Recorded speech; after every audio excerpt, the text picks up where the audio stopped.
भाषाओं में कविता लिखती हैं और दोनों ही भाषाओं में इनकी कई पुस्तकें भी प्रकाशित हैं, जैसे याद सर के भूल गए, लाल मैं पीढ़ी तुम, साजिद की बेटियां आदि।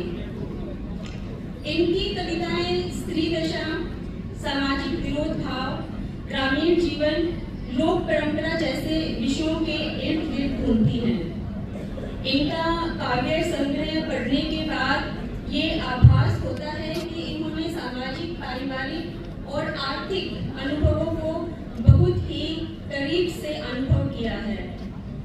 सुनीता जी अपनी कविताएं बहुत ही सरल और संवेदनशील भाषा में लिखती हैं, जिसकी वजह से अक्सर पाठक इनकी कविता पढ़ने के बाद यह सोचने पर मजबूर हो जाते हैं, क्या वाकई में यही स्त्री दशा है? क्या यही परंपरा सही है? मैडम का साहित्य पढ़ने के बाद इनका साहित्य एक और मायने में बहुत महत्वपूर्ण लगा मुझे, क्योंकि इन्होंने हरियाणा जैसी पुरुष प्रधान पृष्ठभूमि से निकलकर महिलाओं की स्थिति, उनके जीवन की चुनौतियां, लोक परंपरा, ग्रामीण जीवन और सामाजिक विरोध भाव जैसी विषयों पर ये चर्चा करती हैं, ये लिखती हैं। तो आज हमें एक ऐसी संवेदनशील कवयित्री को सुनने का अवसर मिला है।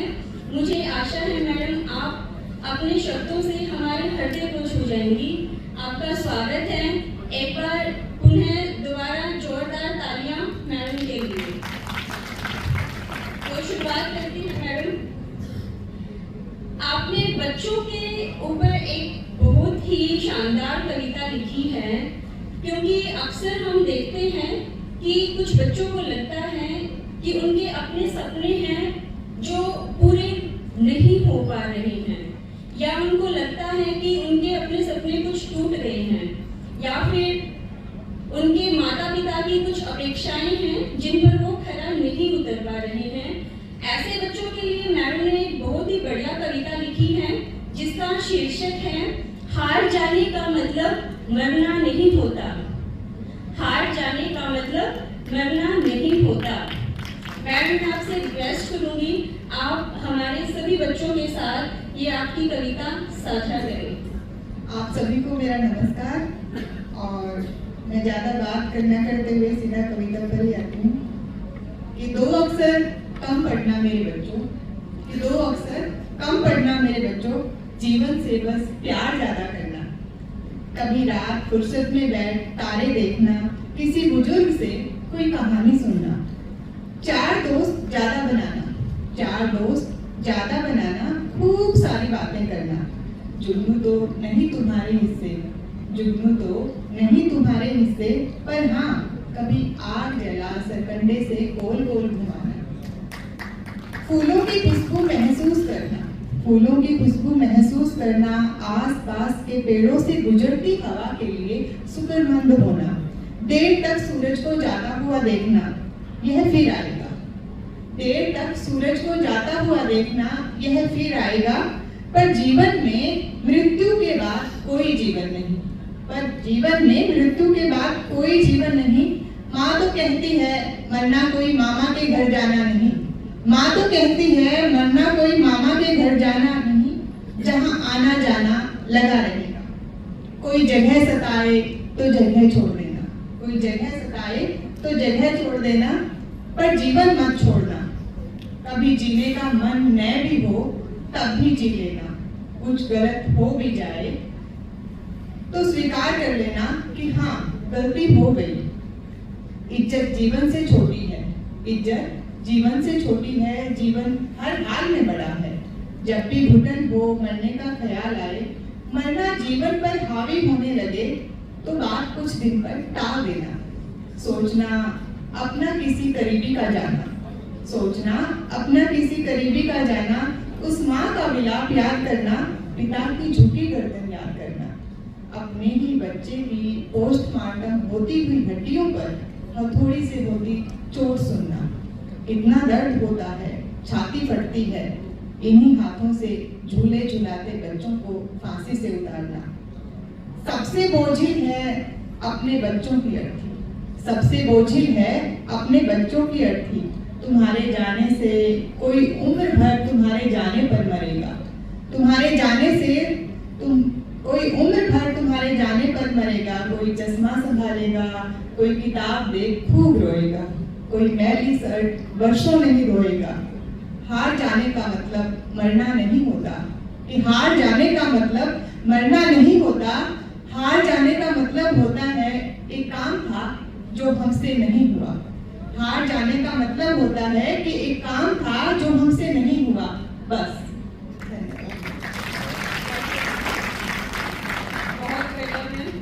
मैंने आपकी कई कविताएं पढ़ी हैं और उनको पढ़ के मुझे लगा आपकी कविताओं का क्लाइमेक्स अत्यंत प्रभावशाली होता है, जो पाठक के हृदय को गहराई से स्पर्श करता है।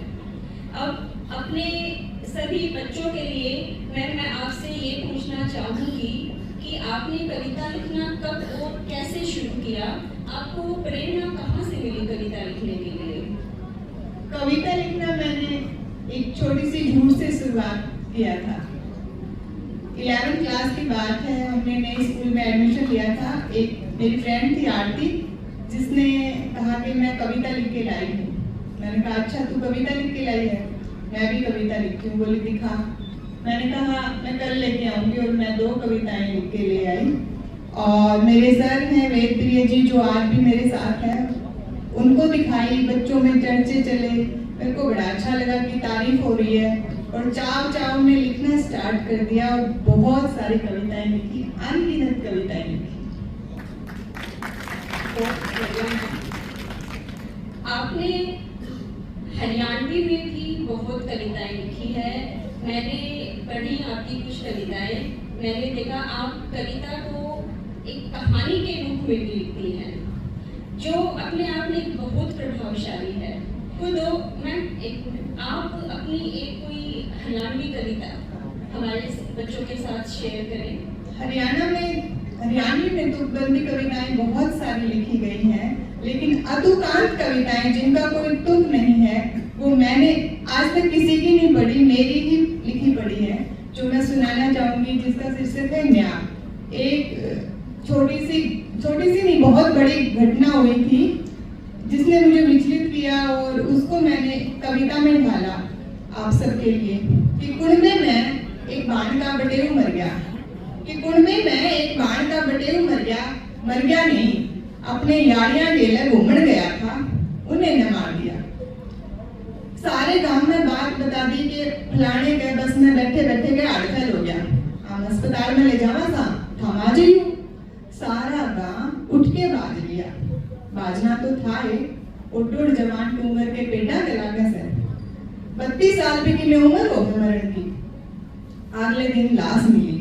कुंडे की पितस मुंह बोली, मारे तो 2 महीने की छोड़ के मर रही से। बेसर देवर कुवारा हो, हम दूजबर नहीं करांगे। दाग पे गई घर कुंडे की लुगाई, क्या सुन के आई। मरिया हरिद्वार में जेठ ने बयाना दिया कि मारा तो घर है मेरा से आड़ मैं दोरे बैठा था, मेरी आंखें आगे जी दिया से जी। पोस्टमार्टम होया, उससे की किसी यारी ने मरे की फोटो खींच ली थी और 2 महीना पाछे बेबे दोरे भेज दी। कह के मेरा नाम तो लिए ना, आप समझदार सो, देख के सब कि मैं जान जाओगे। फोटो में साफ दिखा था कि आज सूजा पड़ा था और मुंह पे चोट थी। जो छोरी उस दिन गसी खा के पड़ी थी, बिन्ने लग ओस में नहीं आई थी, आज सारी देर ने बटोल के ने थाने में जा खड़ी हुई। थाने में सासू ने धमकाई कि तने तुम्हारी इज्जत खराब कर दी। आज लग कुंडे की किसी लुगाई ने थाने का मुंह नहीं देखा था और तने तो बट्टा ला दिया। मधुबन से रिपोर्ट आई कि मौत का कारण आड़फेल नहीं, जहर था। मरनिया ने पुलिस थाना सबकी में काबू में कर लिया। इक्के उसका था। मारनिया बोले केस ठाले 40 लाख दे देंगे। बेबे बोली 80 लाख दे दूंगी, मेरा उल्टा ला दे। और जब थारे में कोई एक मर जाए ना तो थारे में तो कोई एक मर जाए, जो इतना भी नहीं होता हो तो मुंह बता दो, मेरा मारा तो मारा क्यों, मैं सबर कर लूंगी।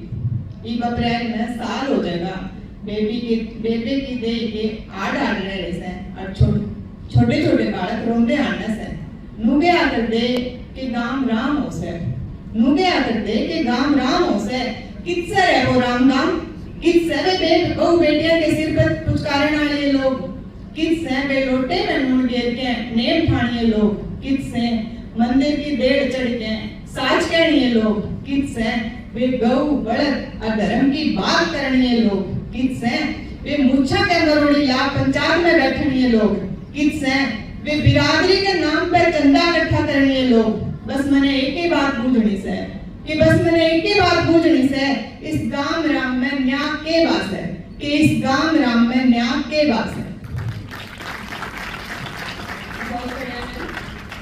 जैसा मैंने बताया कि आपने महिलाओं के जीवन उनके जीवन की चुनौतियों पर बहुत कविताएं लिखी हैं, तो उनमें से आपकी एक बहुत ही फेमस कविता है जिसका शीर्षक है घुटती लड़कियां।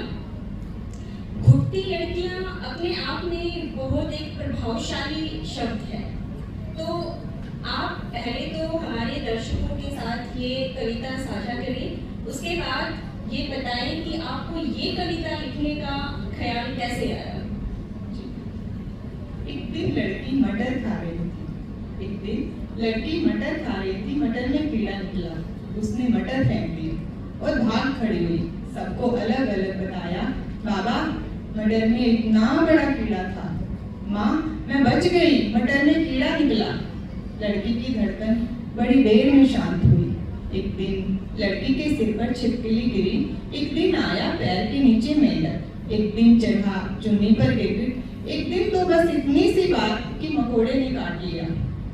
लड़की सारा दम लगा चिल्लाई हर बात पर चिल्लाई खूब जोर से चिल्लाई। बाबा हर बात पर बोलते छोरी ये तेरा काला लड़ गया। फिर एक दिन ऐसा भी आया कि लड़की को बड़े अजगर ने कस लिया निकल कर उगला। लड़की ने न माँ को बताई न पिता को बताया कि जिंदगी में कोई अजगर आया है।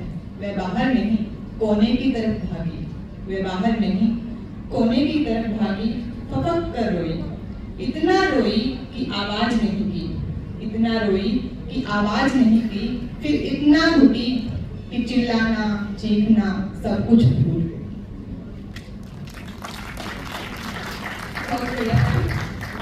आप खुद एक महिला हैं, आप महिलाओं के लिए आप बहुत अच्छा लिखती हैं, आप उनको समझती हैं, आप अपने लेखन में उनको बहुत अच्छे से उतारती हैं।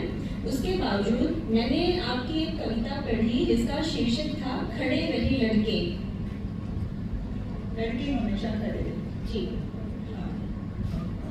आप वो कविता सबके साथ साझा करें। जी, लड़के हमेशा खड़े रहे लड़के हमेशा खड़े रहे।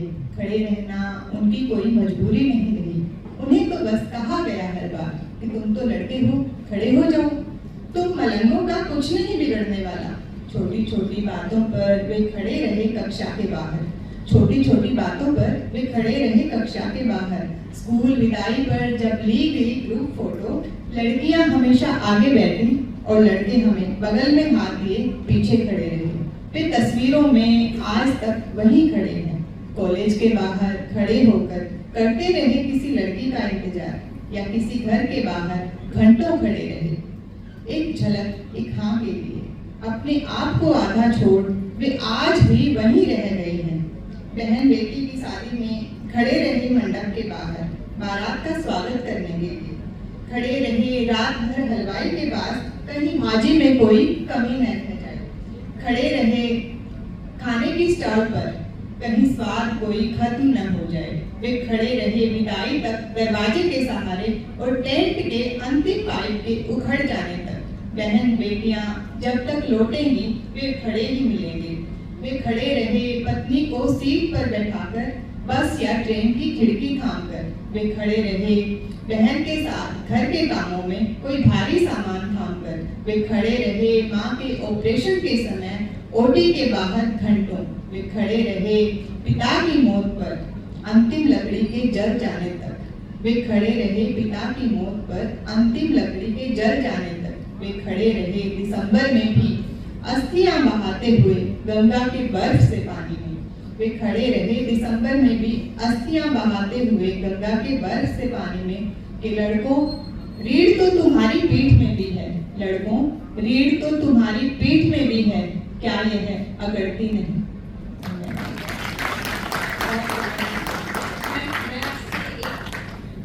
पर्सनल मेरा एक क्वेश्चन है, मैं वो जानना चाहूँगी, अगर आप कंफर्टेबल है आंसर करने के लिए।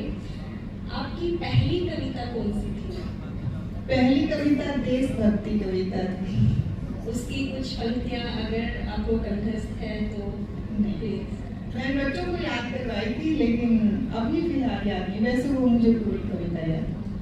ओके, कोई बात नहीं। मैम, इसके बाद एक और कविता है आपकी जिसका शीर्षक है रीजना। रीजना जी, हाँ जी। रीजना जो स्पेशली आजकल के बच्चों के लिए, छात्राओं के लिए बहुत महत्वपूर्ण है। आपने जो उस कविता में पंक्तियाँ लिखी हैं वो बहुत ज़्यादा महत्वपूर्ण है। आप हमारे बच्चों के लिए उस कविता को एक बार शेयर करें। दुनिया में कितनी खूबसूरत चीजें हैं रीझने के लिए लड़कियों। दुनिया में कितनी खूबसूरत चीजें हैं रीझने के लिए लड़कियों। आते जाते दुकानों पर लगी झुमकियों पर रीझना। आते जाते दुकानों पर लगी झुमकियों पर रीझना। रीझना फुलकारी पर, गुलाबी साड़ी पर, घेरे वाले फ्रॉक पर, जूतियों के नोक पर, चूड़ियों की मीनाकारी पर, किसी लहंगे भारी पर। रीझना किताबों पर, रंगों पर, लाल रंग के जूतों पर, जीन्स पर, लाल पीले फूलों पर, घुंघराले बालों पर, तितली वाली क्लिप पर। रीझना ऊंची सैंडल पर, छोटी बड़ी बिंदी पर, लिपस्टिक की गहरी शेड पर, नाक की बाली पर सो नखरे करना। आखिर आधी दुनिया हमारी सजावट के सामान से पेट भरती है। आखिर आधी दुनिया हमारी सजावट के सामान से पेट भरती है। बस मत रीझना इस इतनी सी बात पर, बस मत रीझना इस इतनी सी बात पर कि जब कोई लड़का कहे तुम बहुत खूबसूरत हो। तुम मत रीझना इस बात पर कि जब कोई कहे तुमसा कोई मैंने सुंदर नहीं देखा। 100 बार सजना सवरना या शादी रहना, 100 बार सजना सवरना या शादी रहना तुम्हारी मर्जी, पर किसी की जाली बातों पर मत रीझना। बस किसी की जाली बातों पर मत रीझना। सुनीता जी की कविताएं उन आवाजों में से एक है जो अक्सर अनसुनी होकर रह जाती है। मैडम ने उन आवाजों को समझा, सुना, महसूस किया और अपने लेखन के थ्रू पाठकों के समक्ष लेकर आए। आपका बहुत बहुत धन्यवाद मैम। बहुत अच्छा लगा आपसे बात करके। बहुत धन्यवाद आपका। और बच्चों को स्पेशली थैंक यू जिन्होंने बैठ कर मुझे सुना, अपना समय दिया। बहुत सारे प्यार बच्चों।